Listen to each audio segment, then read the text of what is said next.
Mis hermanos, hoy vamos a continuar con el estudio de la serie del misterio de Cristo. En las reuniones anteriores estuvimos viendo un poco el prólogo. Y hoy vamos a ver lo que Juan tiene por decirnos aquí acerca de Jesucristo como el unigénito del Padre, lleno de gracia y de verdad. Hemos visto a Jesús como el Verbo, hemos visto a Jesús como la luz del mundo, y hoy vamos a ver a Jesús como el unigénito del Padre. Entonces, como decíamos en la reunión anterior, el prólogo es como un resumen del libro. El prólogo nos va a mostrar de qué habla el libro. Y vimos que el prólogo nos muestra a Jesús como Dios, estando con el Padre, eternamente siendo el Creador, y vimos a Jesús siendo la luz del mundo. Hoy vamos a ver la encarnación del Hijo de Dios y el testimonio de los apóstoles al ver al Hijo encarnado. Especialmente ellos van a decir que ellos vieron su gloria y lo vieron lleno de gracia y de verdad. Después de ver el testimonio de los apóstoles, vamos a ver qué decía Juan el Bautista. Porque Juan el Bautista, en la misma línea, él dice que en Cristo está toda la plenitud y en Él recibimos gracia sobre gracia. Y al final del pasaje vamos a ver el contraste que hace Juan entre Cristo y Moisés. Entonces este pasaje nos va a mostrar la gloria de Jesús como el unigénito del Padre, lleno de gracia y de verdad. Entonces vamos a ir al verso 14 y vamos a comenzar a ver, primero que todo, la encarnación de Jesús. Dice ahí en el verso 14: y aquel Verbo fue hecho carne y habitó entre nosotros y vimos su gloria, gloria como el unigénito del Padre, lleno de gracia y de verdad. Entonces Juan comienza en este pasaje a decirnos que aquel Verbo que estaba con Dios, que es Dios, por el cual se crearon todas las cosas, aquel Verbo, dice ahí, fue hecho carne. Este es uno de los pasajes que nos habla de manera clara y explícita la humanidad de nuestro Señor Jesús. Nosotros como iglesia creemos, porque la Biblia da testimonio de que Jesús es Dios con el Padre.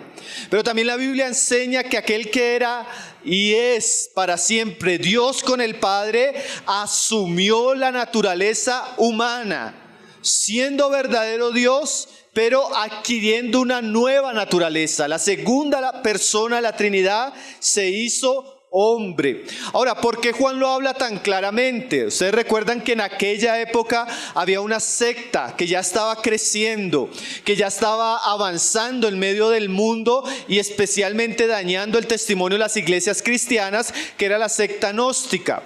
Y uno de los problemas que tenían los gnósticos bajo una influencia platónica era que ellos pensaban que el cuerpo o la humanidad o la carne, como dice Juan, era totalmente mala.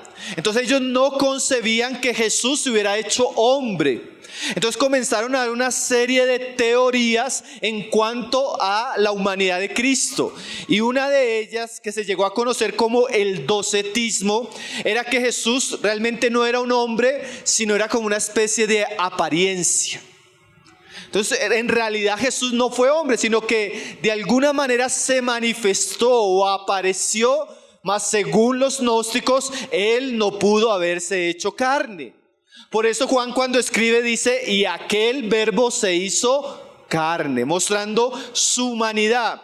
¿Y por qué esto es tan importante? Estos son uno de los pilares de la doctrina de Cristo. ¿Por qué? Porque si Cristo no fue hombre, como la Biblia atestigua, entonces tampoco murió. Entonces el sacrificio expiatorio de Cristo fue simplemente una ilusión. Si no murió, pues menos resucitó. Entonces todo el evangelio en el que nosotros creemos se derrumba. Entonces Juan escribe sabiendo que los gnósticos están predicando que Jesús no se hizo carne. Y Juan aquí dice, y aquel Verbo se hizo carne. Y en primera de Juan, Juan es más fuerte. ¿Sabe qué dice Juan? Todo aquel que niega que Jesús vino en carne, ese es anticristo. O sea, es una doctrina de demonios, es un engaño, eso viene del infierno. Hermano, cuando Juan escribe eso, él sabe que hay personas que están predicando eso en medio de las iglesias. Entonces Juan es alguien que es contundente, porque se están metiendo con un asunto central. Entonces, esta afirmación, Juan 1:14, es una de las confesiones más claras del Nuevo Testamento acerca de la naturaleza humana de nuestro Señor Jesús. Así como Él es Hijo de Dios en cuanto que fue engendrado en la eternidad y ha mantenido una relación perfecta con su Padre por los siglos de los siglos, también Él es verdadero hombre, Hijo de María. Vivió entre nosotros, porque mire lo que dice la frase siguiente: y aquel verbo fue hecho carne y habitó entre nosotros. Como hombre, Él experimentó toda la naturaleza humana. Se hizo bebé en el vientre, se fue engendrado en el vientre de María, nació, tuvo mamá, tuvo un padre adoptivo, tuvo hermanos. Sabemos en qué ciudad nació, sabemos dónde se crió, sabemos de qué tribu fue. Conocemos multitud de testigos que lo vieron, lo tocaron. Hasta sus enemigos dan testimonio de su historicidad. Habitó entre nosotros, o sea, lo vimos, lo escuchamos. No fue como dice la nueva era, que el Cristo cósmico descendió en un hombre, Jesús, en el bautismo. No, el Verbo eterno se hizo carne como hombre verdadero, nació, creció, experimentó todos los atributos de la naturaleza humana, solo sin pecado. Habitó entre nosotros. Amén. No podemos situar a Jesús en la historia, en un país, en una cultura, en unas tribus, ¿sí?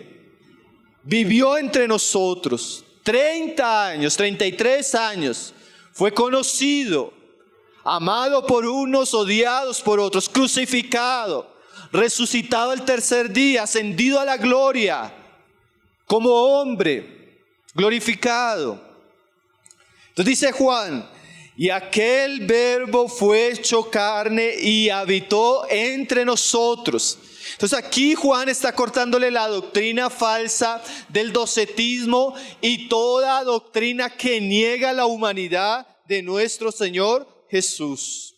Ahora, en la siguiente parte del mensaje, hermanos, vamos a ver el testimonio de los apóstoles acerca de lo que vieron de Jesús.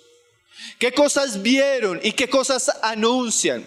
Y como decíamos, esto es como un resumen del Evangelio. Y miren lo que dice Juan que ellos vieron. Dice: y vimos su gloria, gloria como del unigénito del Padre, lleno de gracia y de verdad. Entonces lo primero que Juan nos dice es que ellos vieron su gloria como unigénito del Padre. ¿Y eso qué significa, unigénito del Padre? Esa palabra unigénito o monogenes en el griego significa único. El único que el Padre ha engendrado en esa esencia. ¿Qué quiere decir eso? Cuando nosotros decimos que Jesús es el Hijo de Dios, estamos hablando por un lado que Él es el unigénito del Padre, que significa el que es único en ese tipo de especie o de relación. ¿Qué quiere decir eso? Lo que ya venía diciendo Juan en el comienzo. Dios solo tiene un Hijo que estuvo eternamente con Él. Dios solo tiene uno con el que ha mantenido una relación perfecta y que participa de su misma naturaleza y atributos divinos. Dios solo tiene uno por el cual creó todas las cosas. Dios solo tiene uno por el cual Él es representado perfectamente. Nosotros somos hijos de Dios por adopción. Significa que Dios nos perdona nuestros pecados y nos hace nacer del Espíritu Santo. Llegamos a ser hijos de Dios. En cambio, Jesús es el eterno Hijo del Padre, que siempre ha estado con Él y con el cual el Padre se deleita. Él es único en esa relación. Entonces, cuando Juan dice: ahí en el verso 14, y vimos su gloria, gloria como del unigénito del Padre. Juan está diciéndonos que cuando ellos vieron a Jesús, ellos comenzaron a darse cuenta que Jesús era diferente. Y todo lo que Jesús hacía, la gloria que manifestaba, les daba testimonio a ellos de que Él era el Hijo de Dios. ¿Qué significa vimos su gloria? Porque todas estas palabras, hermanos, como cristianos necesitamos comenzar a entenderlas, a amarlas, a admirarlas. Porque recuerden lo que Jesús preguntaban: ¿quién decís vosotros que yo soy? Y los apóstoles dijeron: tú eres el Hijo de Dios. Y nosotros lo cantamos, pero ¿qué significa eso? Jesús es el Hijo de Dios en que es el unigénito del Padre. Pero ¿cómo llegaron a esa conclusión ellos? Pues cuando Jesús se encarnó, dice Juan que ellos vieron con sus ojos la gloria de Jesús como Hijo de Dios. ¿Qué significa eso, hermanos? Todos los evangelios, los 4 evangelios, apuntan a contarnos la historia de Jesús, pero esa historia no es una historia cualquiera. Es una historia llena de milagros, es una historia llena de enseñanza y es una historia llena de eventos que ponen a Jesús en un lugar diferente de cualquier otro hombre. Quiere decir que cuando ellos vieron a Jesús, vieron la gloria de Dios resplandecer en la vida, ministerio de nuestro Señor Jesucristo. ¿Qué significa eso? Hermanos, la gloria habla de la expresión de la excelencia y de los atributos de Dios. O sea que hubo momentos donde ellos iban caminando con Jesús, escuchando a Jesús, que ellos vieron la gloria. Y yo le voy a contar así sea algunos eventos para que cuando usted lea los evangelios usted entienda lo que está diciendo Juan. Por ejemplo, hubo un día, recién ellos estaban comenzando a caminar con Jesús, que Pedro había trabajado toda la noche. Y Jesús le dice al otro día: Pedro, lanza la red. ¿Recuerdan ese pasaje? Pedro le dice: Señor, hemos trabajado toda la noche y no hemos pescado nada. Y el Señor le dice: lanza la red en mi nombre. Y Pedro lanza la red. ¿Y qué sucedió? Pescó una gran pesca. Y dice, hermanos, que inmediatamente Pedro ve eso. Pedro tiene una impresión espiritual. Y Pedro se llena de temor y llega y comienza a darse cuenta que este hombre no es cualquier hombre. Y llega y le dice: Señor, apártate de mí porque soy pecador. En ese momento Pedro comienza a darse cuenta que este hombre no era cualquier maestro. Más adelante ellos van en una barca y se levanta una gran tempestad. Unos vientos que la barca se iba a caer, se iba a inundar. Y ellos comienzan a clamar. Jesús se para en la barca y le habla al viento: cállate. Y el viento se calla. Y ellos comienzan a ver y a decirse entre ellos: ¿quién es este hombre que hasta el viento le obedece?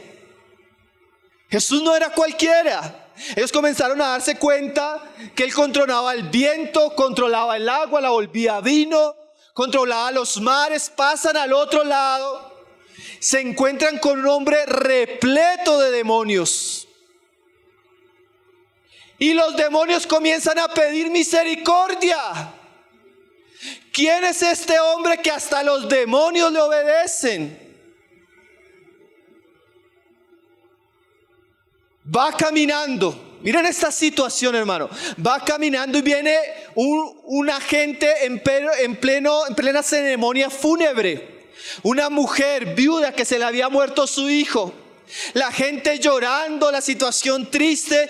Jesús ve a la mujer, se compadece, manda a parar la caravana y le dice: a ti, muchacho, levántate. Y el muerto se levantó y comenzó a hablar. Imagínense la impresión de esa mujer, de la caravana y de los discípulos. ¿Saben qué dijeron? ¿Quién es este hombre? Hermanos, todos esos eventos nos hablan de la gloria de Dios en Cristo. Y vimos su gloria, gloria como el unigénito del Padre. Más adelante, cuando Él les pregunta quién soy yo, ellos dicen: tú eres el Hijo del Dios viviente, el Cristo. Una semana después ellos suben al monte y ellos están en una conversación normal, cuando ven, se transfigura delante de ellos. Sus vestiduras cambian, su rostro alumbraba como la luz del sol, y aparece Moisés y Elías. Hermano, cuando Pedro, Juan predican en los evangelios acerca de Jesucristo, ellos vieron, ellos fueron testigos. Por eso ellos dicen: por eso nosotros creemos que tú eres el Hijo del Dios viviente, el único del Padre.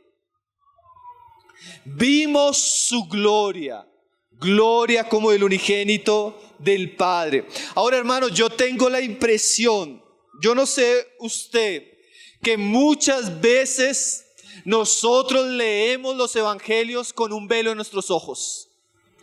Yo a veces pienso que, bueno, gracias al Señor por todas las películas de niños que hay de los evangelios, por todas las historias, por todos los cuentos, los libritos donde nuestros hijos pueden colorear.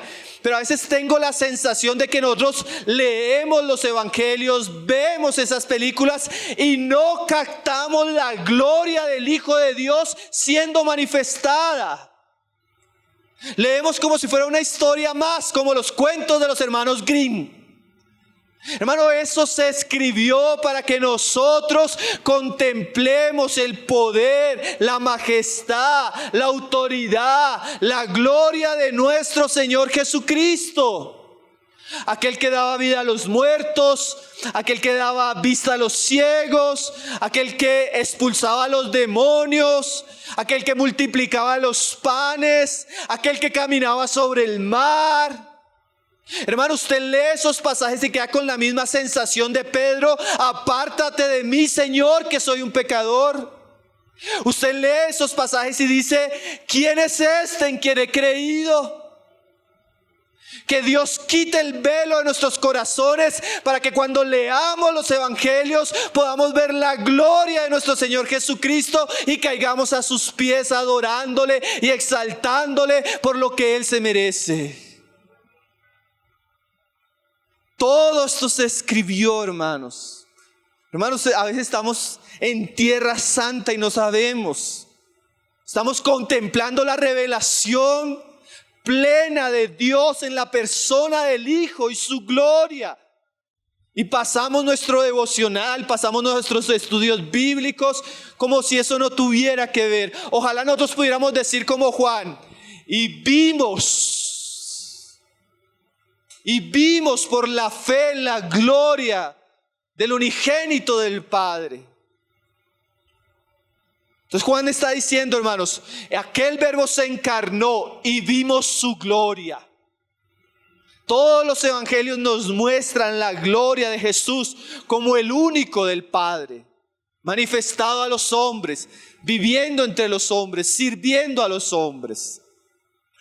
Y dice ahí, verso 14, Juan añade a esa gloria, como parte de esa gloria que ellos vieron en Cristo, dos aspectos.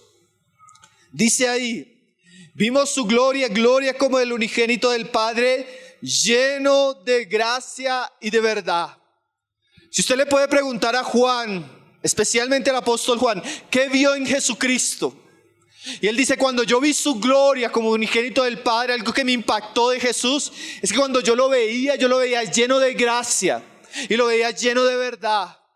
¿Y qué significa eso, hermanos? Lleno de gracia.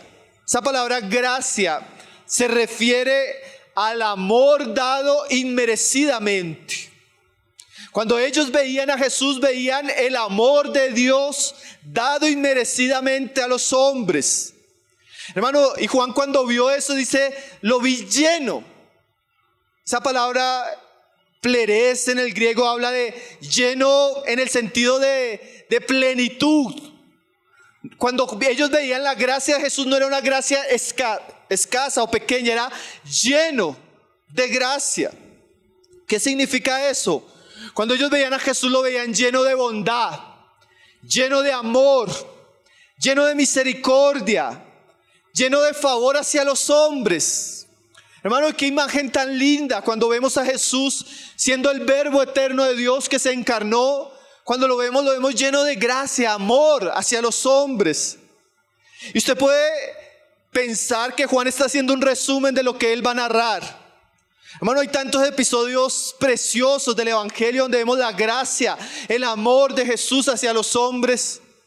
Usted va a ver más adelante que Jesús va a la ciudad de Samaria. ¿Saben qué, hermanos? Un judío no pasaba por Samaria. Jesús no tenía que pasar por Samaria. ¿Por qué fue a Samaria? Porque amó a los samaritanos. Y estando en Samaria, Jesús hizo otra cosa que ningún maestro en aquella época hacía: hablar con una mujer.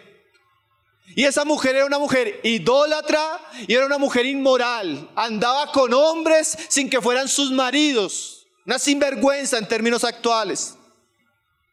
Más adelante le dicen a Jesús: Jesús, come. No tengo hambre, porque una comida tengo. ¿Cuál era la comida de Jesús? Ir a buscar a esa mujer. Porque esa mujer iba a abrir las puertas para que se le hablara a esa ciudad. El Salvador, rechazado por Israel, iba a los samaritanos, un pueblo despreciado, hermanos. Para Juan eso era gracia, amor inmerecido, misericordia. Más adelante, hermanos, uno de los relatos de los evangelios nos cuenta que viene un leproso y se postra a los pies de Jesús y le dice: Jesús, si quieres puedes sanarme. Y Jesús, los apóstoles están mirando, todo el mundo está mirando. Un leproso no se podía acercar a la gente, el leproso tenía que estar fuera de la ciudad. Le era prohibido acercarse a las personas porque las contaminaba. Y Jesús mira al leproso y hace algo lleno de gracia. ¿Saben qué hace, hermanos? Le dice: quiero. ¿Y sabe qué más hace? Lo toca. Toca la miseria, la carne podrida del leproso, la inmundicia. ¿Quién hacía eso por un leproso? Nadie. Esos detalles para los apóstoles eran impactantes. Ellos veían a Jesús amando, buscando a los hombres, compadeciéndose de sus miserias, tocando sus impurezas. Otro día, más adelante en el Evangelio de Juan, él llega a Betesda, al estanque de Betesda, y se entera de un hombre que lleva 38 años enfermo. Y él pasa en medio de la multitud de enfermos y se le acerca al hombre y le dice: ¿quieres ser sano? No, usted no ve el corazón de Cristo yendo por el pecador, yendo por el enfermo. Hermanos, pasó a sus discípulos por una tormenta. ¿Por qué? Porque al otro lado había un endemoniado que él iba a salvar. ¿Jesús tenía que ir allá? No, pero él era lleno de gracia, lleno de amor, lleno de compasión, lleno de misericordia. Bueno, pudiéramos citar tantos casos de gracia inmerecida, de pecadores perdonados, de hombres sanados, de personas atormentadas que fueron libradas única y exclusivamente porque Jesús era lleno de gracia. Porque Jesús amaba a los hombres, porque Jesús venía a salvar a los hombres.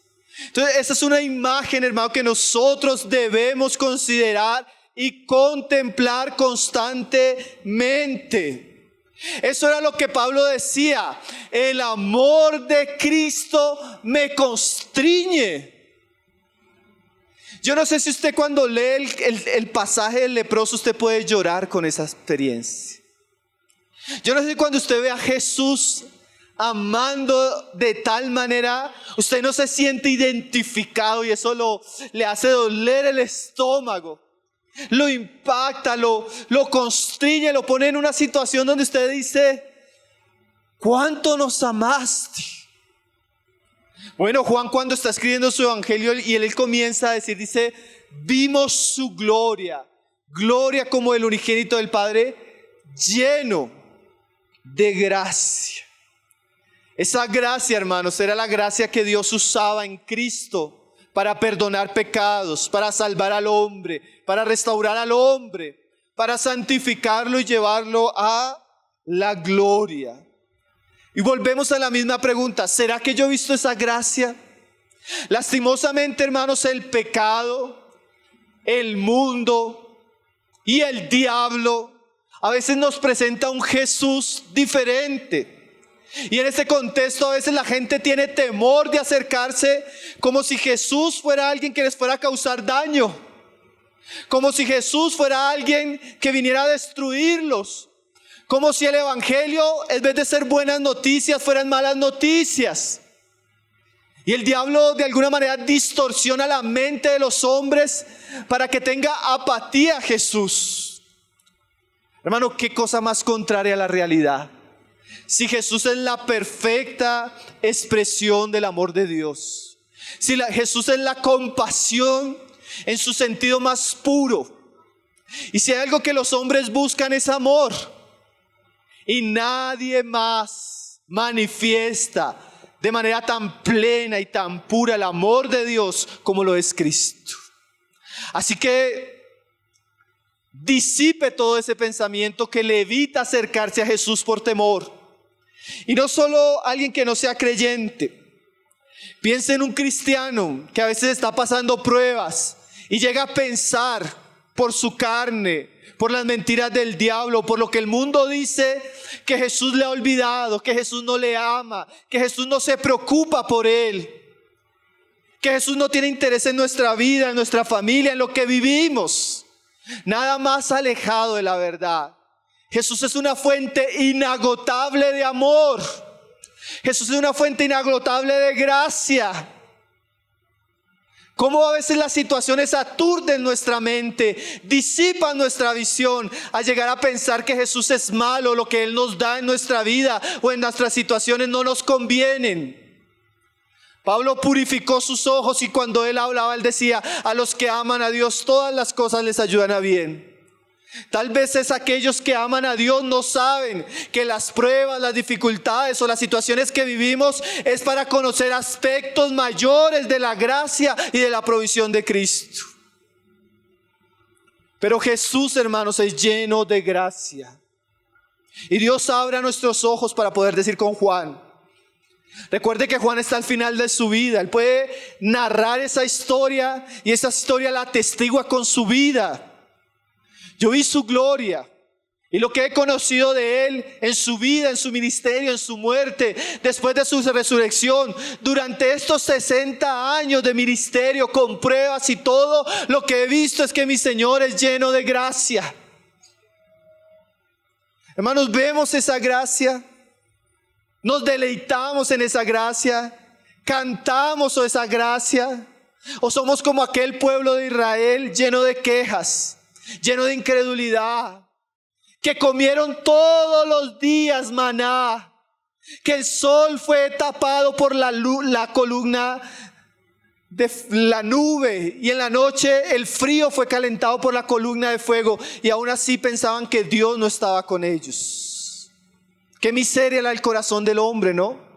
Y así muchas veces nosotros tenemos un Salvador tan precioso, tan glorioso, y no vemos su gracia, no vemos su amor, no vemos su provisión, no vemos su bondad. ¿Recuerdan los sacerdotes de los días de Malaquías? ¿En qué nos has amado?, decían ellos. Mire la miseria de esos hombres. Jesucristo no solo dejó su gloria, se hizo hombre.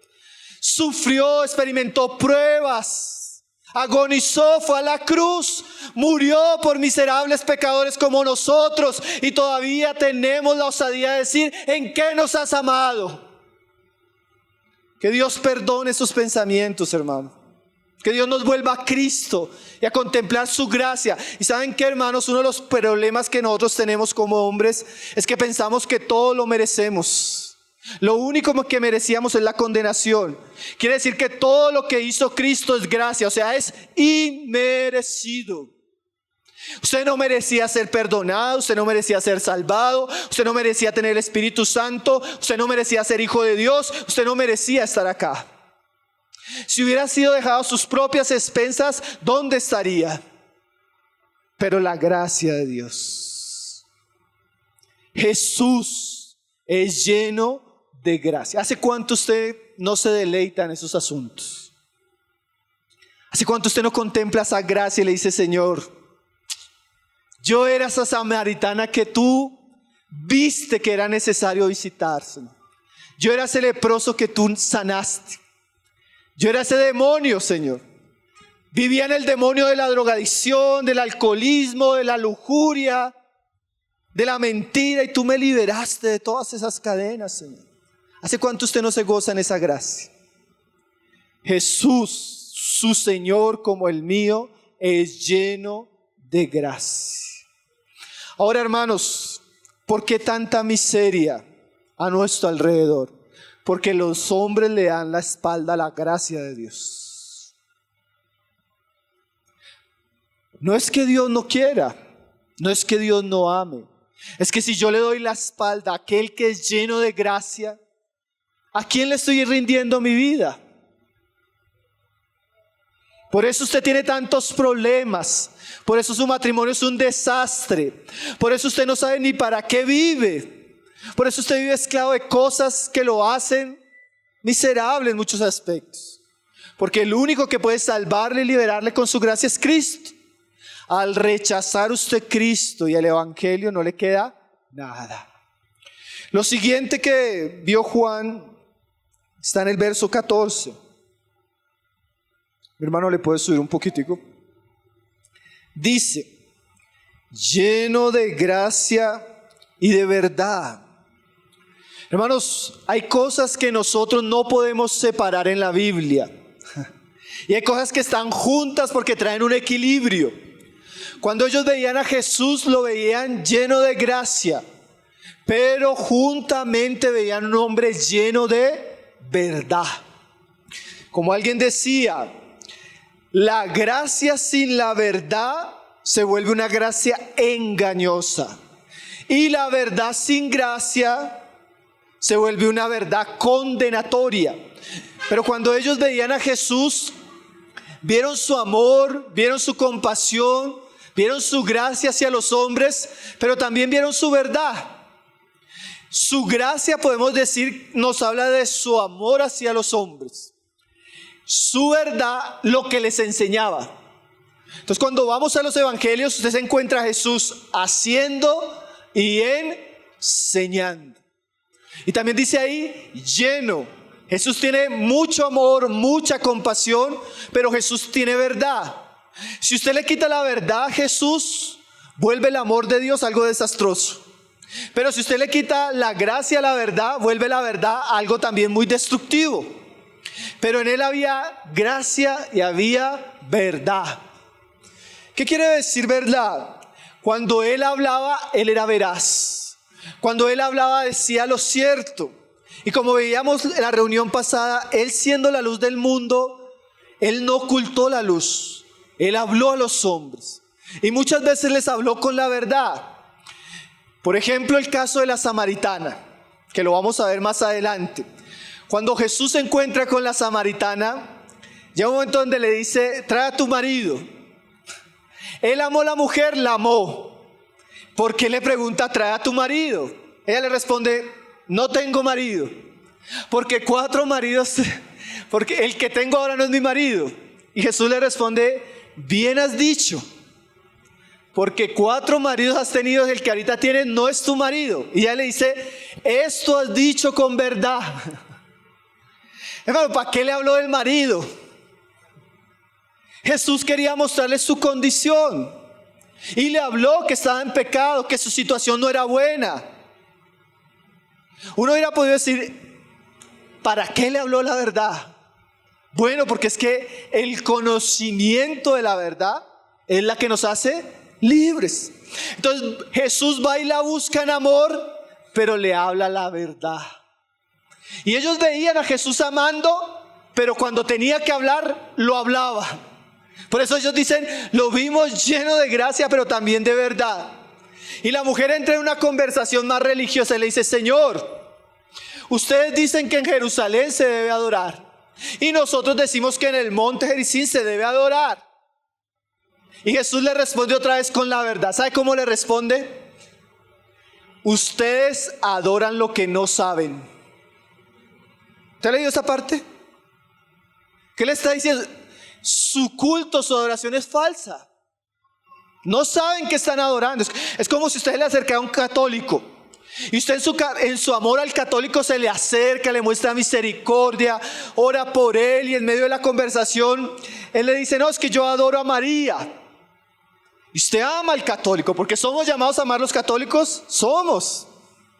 Pero usted con todo el amor, usted le va a decir: adoran lo que no saben, porque la Biblia prohíbe esa adoración. Eso es tener gracia, pero a la vez tener ¿qué? Verdad. Jesús no cayó la verdad. Él es el testigo fiel. Más adelante, uno de los casos que el Señor sanó a un hombre. ¿Y sabe qué le dice a este hombre?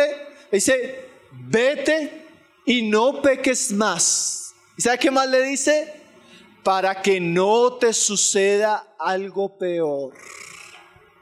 Lo sanó, sí, amor, pero también le habló la verdad. Entonces, cuando Juan, mis hermanos, veía a Jesús y comienza a narrarnos el evangelio de Jesús, y no solo Juan, sino los otros, ellos veían al Señor lleno de amor, lleno de compasión, lleno de gracia hacia los hombres, pero también les hablaba la verdad a los hombres. Hermanos, Jesús denunció la hipocresía, la falsedad de los fariseos. Jesús llamó a los pecadores al arrepentimiento. A los discípulos les decía: creed en mí. Pero también le decía: si ustedes no se niegan a sí mismos y no toman su cruz, no pueden ser mis discípulos. Jesús les dijo: síganme, pero cuando ustedes me sigan, el mundo los va a aborrecer. ¿No es así, hermanos? Entonces Jesús, el Jesús verdadero, es lleno de gracia y es lleno de verdad. Y hermanos, nosotros no podemos escoger una y la otra. Tenemos que recibir ambas partes. Si recibimos su amor, debemos recibir su palabra. Usted no puede decir: no, es que yo quiero el amor de Dios, pero no me interesa la Biblia, no me interesa lo que dijo Jesús o lo que enseñó. Usted no puede separarlo. El amor de Dios viene revelado a los hombres en Cristo y a través del evangelio de Cristo. Entonces, cuando Juan dice: vimos su gloria, gloria como el unigénito del Padre, dice: lleno de gracia y lleno de verdad. Hermanos, ¿y cómo reaccionamos nosotros a la verdad del evangelio, la verdad de Cristo? Algunos, cuando Jesús comenzaba a hablar algunas cosas, como ya lo hemos dicho en otras reuniones, se escandalizaban y se iban. Pero mire la respuesta de los discípulos. El Señor les dice: ¿ustedes quieren irse también? Y ellos responden: Señor, ¿a dónde iremos? Si solo tú tienes palabras de vida eterna. Quiere decir que ellos no solo vieron a Jesús, vieron su gracia y vieron su verdad, sino que ellos amaron esa verdad, recibieron esa verdad, creyeron esa verdad y predicaron esa verdad. Yo me pregunto, hermanos, cuando usted lee, hermanos, yo ayer, esta experiencia la he tenido creo que los últimos meses, pero ayer la volví a tener. Y el sábado anterior la volví a tener, y también el domingo, y hoy la volví a tener. ¿Cuál experiencia, hermanos? Hermano, yo últimamente cuando leo la palabra quedo tan impactado con lo que leo. El mensaje de ayer, hermano, me dejó, hermanos, Jesús con una historia, la historia del siervo infiel, enseña tantas cosas impactantes. Yo no sé si usted tiene esa impresión. Cuando yo estoy leyendo últimamente la Biblia, tengo la impresión de que estoy viendo tanta verdad crucial, trascendental, que tengo que cuidar, que tengo que recordar, que tengo que hablarme, que tengo que pensar en ella. Hermanos, hace el sábado pasado, un versículo que estuvimos estudiando con los hermanos del 20. Hermano, ¿qué versículo? Un versículo. Hermanos, yo no pude acostarme y levantarme sin dejar de pensar en ese versículo. Qué versículo tan impactante. Estos pasajes, hermano, estos pasajes a mí me han parecido con tanta verdad. ¿Y por qué lo digo, hermanos? Porque a veces llega un punto donde la palabra puede perder su valor para nosotros. Tanto que, mire, hay algunos aquí durmiendo, distraídos. Algunos me dicen, hermano, es terrible, hermano, está en reunión, está hablando por celular. Hermanos, la verdad de Cristo es una verdad veraz, importante, trascendental. Y estos discípulos decían, nosotros vimos tanta gracia, pero vimos tanta verdad, que por eso más adelante Juan dice, no podemos callar lo que hemos visto, lo que hemos oído, lo que contemplaron nuestros ojos tocante al verbo de vida, porque la vida fue manifestada y esa vida anunciamos para que creáis. Hermanos, necesitamos contemplar a Cristo en su gloria, en su amor y en su verdad. Verdad verdadera, verdad gloriosa, verdad que salva, verdad que santifica, verdad que transforma a los simples, verdad que da vida a los muertos. Hermano, ¿cómo está su relación con la verdad de Cristo, con la palabra de Cristo? Usted ama la palabra de Cristo, usted vive en la palabra de Cristo, usted se deleita en la palabra de Cristo, usted habla la palabra de Cristo. ¿Cómo está? Cuando Juan escribe en su G dice, hermano, como un hombre de casi 100 años recuerda tan nítidamente esta historia. Eventos, palabras, situaciones. Eso habla de que ellos guardaron la palabra, se aferraron a la palabra, amaron esa palabra. A veces nosotros estamos en un estudio. Miren, hermanos, yo hablaba con alguien antes de reunión y le decía, hermano, yo siento que estoy pasando una época en mi vida donde no había pasado tantas pruebas. Lucha en la familia, lucha en la iglesia, luchan los que sirven, lucha en esto, luchas en otras iglesias, lucha en esto. Y estos días me levantaba con esa sensación de, Señor, tantas cosas. ¿Y saben qué me dijo el Señor, hermanos? Recuerde el último tema que predicó. ¿Saben cuál fue el último tema que predicamos acá un domingo tras domingo? Guerra espiritual. Estamos en una guerra, hermano, y no podemos olvidar lo que Cristo nos habla y nos enseña. Y yo dije, de verdad, tú nos venías preparando, Señor, por tu palabra. Tú nos venías advirtiendo. No era entretenimiento religioso. Es que como iglesia, como cristianos, como familias, nuestros ministerios van a ser probados, hermano. Pero a veces escuchamos y a la semana ya olvidamos. Y viene la prueba y nos escandalizamos. Porque no recordamos, atesoramos y valoramos la palabra de Cristo. No sé si me entendió lo que le quería decir, hermanos. Dios nos está hablando y debemos recibir esa palabra, hermanos. Atesorar esa palabra. Sostenernos firmes en esa verdad que Cristo nos está hablando. Jesús es lleno de gracia y lleno de verdad, hermanos. Entonces, cada libro, cada capítulo, cada enseñanza, cada parábola, cada instrucción, cada mandamiento es verdad de Dios para nuestras almas. Amén. Vimos su gloria lleno de gracia, lleno de gloria como el unigénito del Padre, lleno de gracia y lleno de verdad.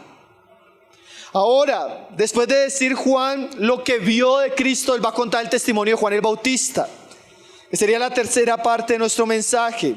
Miren lo que dice de Juan el Bautista, manteniendo la misma línea de lo que viene hablando. Juan dio testimonio de él y clamó diciendo, este es de quien yo decía, el que viene después de mí es antes de mí porque era primero que yo. Entonces cuando ellos escucharon a Juan el Bautista, Juan les dijo, este es. Y dice, viene después de mí porque Jesús se manifiesta después de él, pero es antes que él porque Jesús existió en la eternidad, pero era primero que Juan porque Jesús tiene la supremacía en toda la creación. Pero mira lo que dice Juan cuando lo vio y cuando habló de él y cómo eso se relaciona con aquello que el Evangelio nos muestra. Juan el Bautista dice: porque de su plenitud tomamos todos, y gracia sobre gracia. Ahora mire esto, cuando Juan el Bautista habla de Jesús, dice: de su plenitud tomamos todos, y gracia sobre gracia. Vemos qué significa de su plenitud. Significa que cuando Juan veía a Cristo, hablaba de alguien pleno, completo, suficiente. Dada la idea, esa imagen parece que viene de algún salmo, cuando el salmo habla del mar. El mar es llenado por el agua, la plenitud llenándolo todo. Y gracia sobre gracia da la idea de las olas que vienen y van, y vienen y van. ¿Y qué enseña esto? Cuando Juan vio a Cristo, veía que en Cristo estaba toda la provisión de Dios. Todo lo que necesitaba el hombre para ser salvo, perdonado, restaurado y alcanzar la gloria, venía en Cristo. Es como si Juan viera en Cristo una fuente inagotable, interminable, de recursos que necesita el hombre para vivir. Ligado a lo que estamos hablando, en Cristo había una plenitud de gracia y de verdad que era suficiente para alimentar a todos. Y miren lo que dice Juan: de su plenitud. Cuando los apóstoles hablan de Cristo, hermanos, hablan de abundancia, de riquezas, de plenitud. Hermanos, los evangelios están llenos de esa idea. Por ejemplo, cuando él llega a un matrimonio y se acaba el agua, y María le dice: haga lo que él dice. Y él manda a llenar unas tinajas de agua. ¿Qué hace con él con eso? Convierte el agua en vino. Y él, que estaba oficiando la ceremonia, toma el vino y llega y dice, llamando al anfitrión de la fiesta: todo hombre deja el buen vino de primeras y el último para el final, cuando la gente ya está tomada, no sabe cuándo es bueno o qué es malo. Pero tú has dejado lo mejor para el final. Hermanos, la plenitud de Cristo muchas veces a nuestra vida es así. Bebimos y parece que se está acabando. Pero yo quisiera decirle que la plenitud de Cristo es tan grande que lo que usted ha bebido tal vez no se compara con lo que viene. Y si usted ha bebido gracia y amor y verdad, tal vez Dios en su plenitud ha apartado lo mejor para el final. Y tal vez lo que usted ha conocido de Cristo hasta el día de hoy no se compara con la abundancia, con la riqueza, con la plenitud que Dios quiere mostrarle a usted y a mí. Otra vez se para Jesús en medio de la fiesta, hermanos, y les dice a los que estaban ahí: si alguno tiene sed. ¿Qué cosas, no, hermanos? La sed es una figura de necesidad, sobre todo necesidad espiritual. Él le dice: si alguno tiene sed, venga a mí y beba. Y mire lo que él dice: y de su interior correrán ríos de agua viva. Y le dice Jesús a la samaritana: si tú supieras quién soy yo, me pediría y yo te daría una fuente que salte para vida eterna, y no volverías a venir aquí a tomar agua. Hermano, Cristo es la plenitud de Dios, el que puede saciar nuestra sed abundantemente, nuestros corazones, nuestras almas. Lastimosamente estamos como en la samaritana, buscando amor en un hombre. Lastimosamente estamos como Israel en el Antiguo Testamento, dejando a Dios y bebiendo de cisternas rotas, cuando Dios nos ha dado todo en Cristo. Hermanos, es increíble cristianos con sed. Es increíble cristianos que están en una situación de debilidad, de muerte espiritual, de hambre, de de indigencia, que uno dice, pero ¿por qué tiene tanta hambre? ¿Por qué está tan vacío? ¿Por qué no hay llenura en su vida? Porque no conocemos a Cristo como nuestra plenitud, como nuestra fuente. Estamos yendo a otros lugares y decepcionándonos. Ayer escuchaba un poco lo que hablaban las mujeres en el libro que están estudiando en Añade tu Fe. ¿Cómo es que se llama el libro, hermanas? La verdadera confianza. Solo escuché una parte. El autor decía, a veces yo tengo mi confianza en mi esposa, a veces yo tengo mi confianza en mí, a veces yo tengo mi confianza en la iglesia, a veces yo tengo mi confianza en situaciones, y Dios es experto en desilusionarnos para que nuestra verdadera confianza solo esté en Cristo. Hermanos, claro que tenemos compañeros, claro que tenemos una esposa, una familia, hermanos. Pero hermanos, va a haber momentos donde nadie es suficiente. Pero Cristo es todo suficiente. Miren lo que dice Juan, de su plenitud. Miren esa frase, dice, tomamos todos. Yo me ponía a pensar ese todos, ¿qué es todos? Cristo es la reserva divina para nosotros. Y de esa reserva tomaron los apóstoles, tomaron la iglesia primitiva, tomaron la iglesia en los primeros siglos, tomó la iglesia perseguida antes de la Reforma, tomó la iglesia en la Reforma, tomó la iglesia en todos sus movimientos, manifestaciones, y toman todos los hijos de Dios. Imagínese cuán grande es la fuente que sostiene a todos, que alimenta a todos, que cuida a todos, que habla a todos. Pero mire esta frase, tomamos.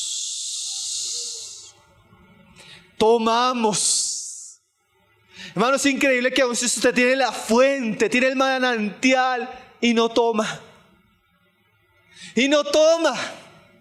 Por eso la palabra dice, venid a mí.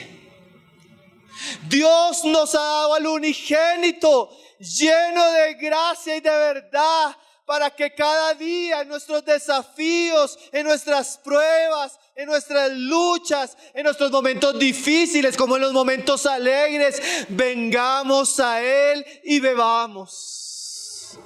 En medio del desierto Dios golpeó una roca y de esa roca sale agua inagotable. Necesitamos beber. A veces uno está lleno de ansiedad, de temores, de pecados. A veces uno está lleno de cosas que lo están destruyendo, teniendo la fuente ahí. Por eso Jesús decía, venga, ¿tiene sed? Venga, beba, llénese, aliméntese, fortalézcase. Hay una canción linda que dice, hablando de Elías, venga y beba porque largo es el desierto. Bueno, entonces tenemos un desierto por recorrer, pero tenemos un oasis diario, constante en Cristo. Mire la figura que usa Juan. Tomamos todos, y gracia sobre gracia. Hermano, usted cuando se convirtió recibió gracia, ¿cierto? Y al otro día de su conversión, más gracia. Y en la medida que usted ha crecido en el Señor y avanzado, cada día usted recibe gracia tras gracia. Todo lo que podemos hacer, todo lo que podemos recibir, todo lo que podemos aprovechar, hermanos, eso es gracia. Yo no sé si nos acostumbramos a la gracia y no la valoramos, hermanos. La gracia es esa provisión diaria, constante, que se renueva y da la idea, hermanos, de que nunca nos falta. Usted está en esta situación, tiene gracia para esa situación. Va a pasar a otra situación, en la otra situación usted va a recibir gracia. Usted está como nuevo creyente recibiendo gracia. Cuando madure va a recibir otro tipo de gracia. Cuando venga una responsabilidad espiritual, usted va a recibir gracia. Cuando venga una prueba espiritual, va a recibir gracia. Gracia sobre gracia. Gracia sobre gracia. Vuelva a la idea del mar. ¿Usted se ha sentado a ver el mar? El mar viene ola tras ola. Ola tras ola. Esa es la idea de Juan cuando ve a Cristo. Lo vio, lo contempló, lleno de gracia, de verdad. Escuchó de Juan el Bautista que Él era la plenitud de la cual podemos beber. Y día a día podemos disfrutar de gracia sobre gracia. Hermanos, esto es maravilloso. ¿Por qué es maravilloso? Porque podríamos asegurarle a cada uno de los que están aquí que en Cristo van a tener provisión día tras día, tras día, tras día. Hermanos, este es el tiempo de la gracia y Cristo la derrama abundantemente a los que toman. Esto es como, bueno, en estos días veíamos a Amelia. Algo interesante cuando la mujer va a amamantar al bebé. Entre más chupa el bebé, más leche sale. Si el bebé no chupa, no sale. Hermanos, entre usted más se acerque, más disfruta. Gracia sobre gracia. Entre usted menos se acerque, menos disfruta. Por eso, hermanos, la idea que Pablo habla a los colosenses, cuando ellos comenzaron a ir a otras doctrinas, a otras fuentes, Pablo les decía, es que ustedes no saben, en Cristo estamos completos. Hermano, porque a veces necesitamos ir a otros lugares, porque no hemos conocido a Cristo en su plenitud. No podemos decir como Juan, es lleno de gracia y de verdad. No podemos decir estamos bebiendo de su plenitud. Gracia sobre gracia. Y ahí volvemos a la idea. Dios desdibuje esa idea falsa y limitada en nuestro corazón acerca de Cristo. Acerca de que Él no es suficiente. Acerca de que no es capaz. Acerca de que Él no puede proveer lo que ha dicho que va a proveer. Hermanos, y algo peor, lo que decíamos de Isaías, Jeremías, teniendo una fuente como esa, a veces vamos a charcos ensuciados, a fuentes sucias. A veces un cristiano no puede leer la palabra, no puede conocer a Cristo, no puede disfrutarle, porque vive esclavo del entretenimiento, vive esclavo de las novelas, vive esclavo de las malas conversaciones o malas relaciones. Él teniendo una fuente tan pura, pierde su vida y se alimenta de cosas que no le convienen. Pero en Cristo tomamos todos, dice ahí, y gracia sobre gracia. Hermanos, piense que la idea de la gracia es que no tiene límites. Gracia sobre gracia. Dice ahí, terminando el pasaje, ahora Juan una comparación. Después de dar testimonio de lo que vio, después de decir lo que dice Juan el Bautista acerca de Cristo, él hace una comparación. Él dice, verso 17, pues la ley por medio de Moisés fue dada, pero la gracia y la verdad vinieron por medio de Jesucristo.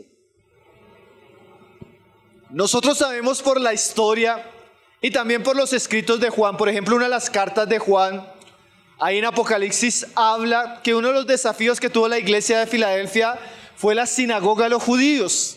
¿Recuerdan? Entonces algunos cristianos estaban volviendo atrás a Moisés, a la ley. Y eso se daba en tiempos de Juan.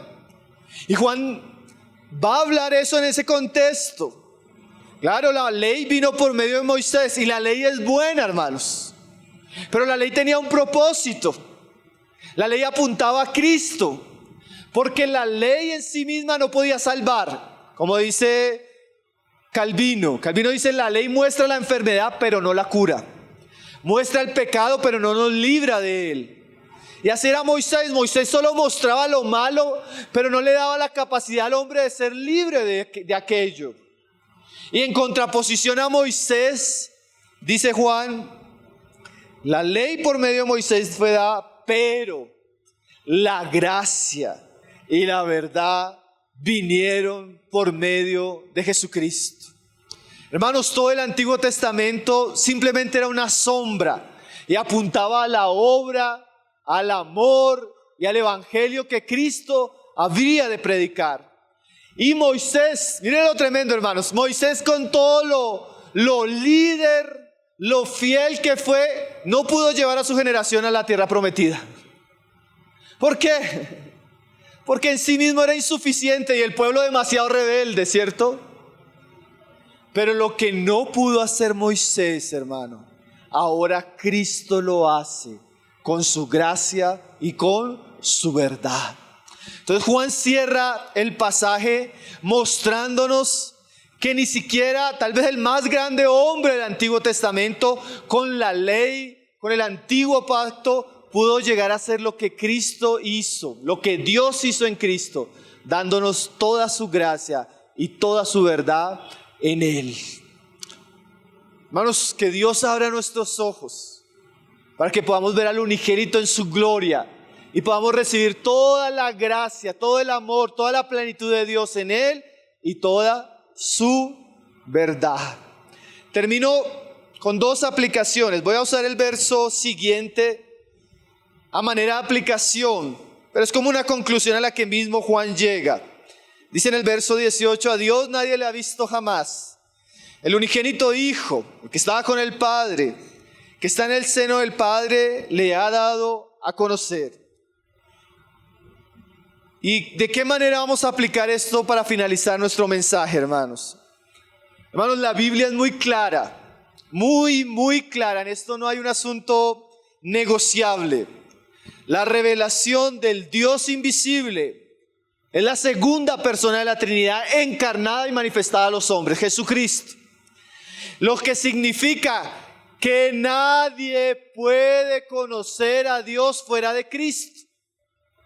¿Qué quiere decir eso?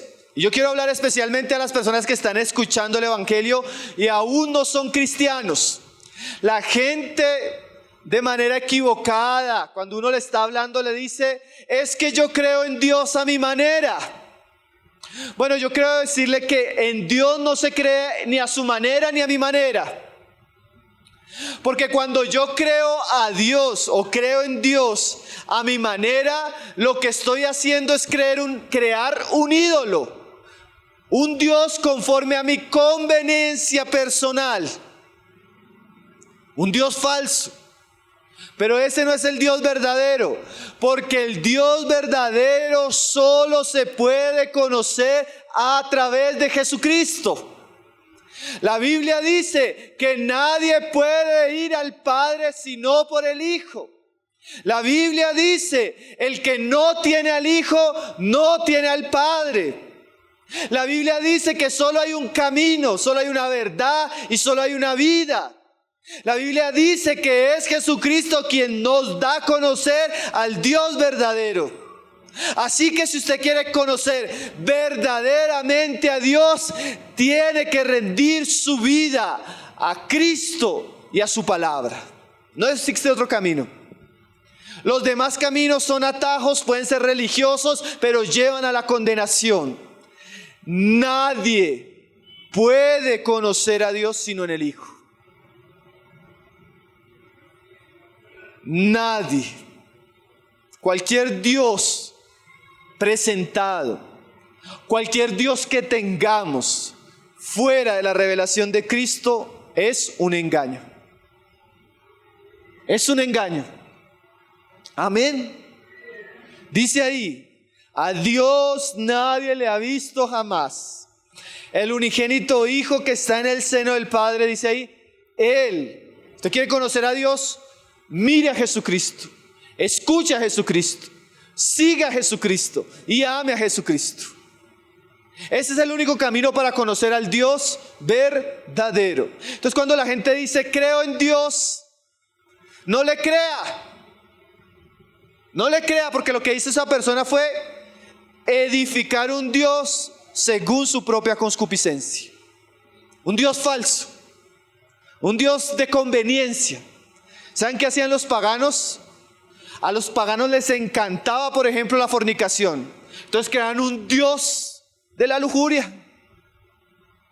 Terrible, ¿no? Los paganos eran violentos. Entonces creaban dioses así, violentos, irracionales. Usted no estudia el paganismo y es la expresión de corazones perversos que crean dioses según su conveniencia. Hoy en día no es igual, pero es parecido. No es que yo creo en un Dios que ama y no juzga. El Dios que le conviene, ¿cierto? Un Dios, la medida de ese Dios no es la revelación de Dios, sino es el corazón pecador. Un Dios falso. Nadie puede conocer a Dios fuera de Jesucristo, hermanos. La Biblia nos revela a Dios y la plenitud de esa revelación es el Hijo de Dios. Ahora los hombres pueden conocerle en Cristo. Y lo siguiente, que ya tiene que ver con nosotros como cristianos. Hermanos, necesitamos tener una imagen de Cristo completa. Alguien decía, hagamos desaparecer ese indigno pensamiento de nuestras mentes que nos presenta un Cristo sin amor y sin verdad. ¿Qué significa eso? Hermanos, al ver esto, ¿será que nuestro corazón todavía queda con dudas de que podemos recibir en Cristo gracia? ¿De que podemos tomar la palabra de Dios con verdad?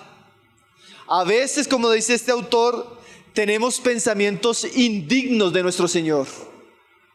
Cuando yo pienso mal de Él, cuando yo pienso que Él no me ha amado, no tiene compasión, no tiene misericordia, yo estoy negando su gracia.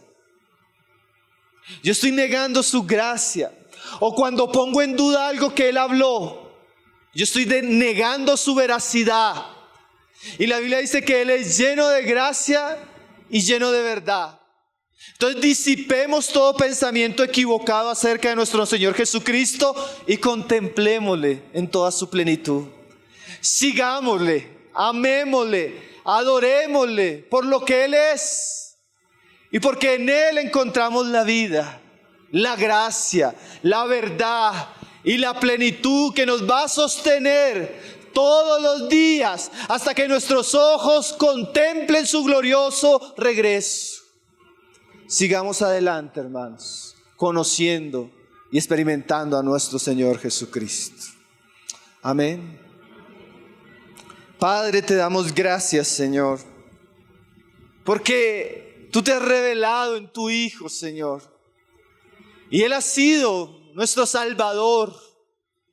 Y Él ha sido, Señor, aquella fuente de gracia, de amor, de misericordia, en la que nuestra alma ha hallado descanso, Señor. Y Él ha sido aquella fuente de verdad, en la que nuestra fe se ha arraigado, Señor. Gracias por tu palabra, Jesús, que tu palabra es verdad. Y en ella podemos confiar, en ella podemos deleitarnos, en ella podemos vivir. Gracias, Señor, porque de tu plenitud, Señor, tomamos todos, Señor. Si estamos en pie, si estamos aquí como hijos tuyos, adorándote, haciendo memoria, compartiendo tu palabra, es porque tú nos has dado a beber de tu plenitud. Tú nos has sostenido hasta el día de hoy. Tú has guardado nuestras almas, Señor, y lo seguirás haciendo, Señor, porque tu palabra dice que el que comenzó la buena obra la terminará, Señor. No dejes que las pruebas, no dejes que las dudas, no dejes que las situaciones que cambian, Señor, nos lleven a distorsionar, Señor, la revelación que tú has dado de ti mismo, Señor. Queremos conocer a ese Cristo, a ese Señor, a ese Salvador de manera plena y suficiente cada uno de nuestros días, Señor. Llévanos a la fuente, llévanos a la roca, Señor, que es más alta que nosotros. Gracias por este estudio, Señor, porque este estudio vuelve nuestros corazones a ti, Señor. Nos vuelve a la fe, nos vuelve a la gracia, nos vuelve a la plenitud que tú has dado y que has manifestado y que está en tu palabra. Ahora, Señor, que tu palabra, Señor, sea guiando nuestros pasos día a día. Que cada día podamos recordar, meditar, pensar, Señor, estas cosas que tú nos estás enseñando. Te alabamos, Señor, por todo lo que tú eres, por todo lo que tú has dado, por todo lo que tú nos vas a dar, Señor. Y porque en ti encontramos un gran pacto, una gran salvación, un gran amor. Bendito seas, Señor Jesús. Bendito seas por los siglos de los siglos, Señor. Amén.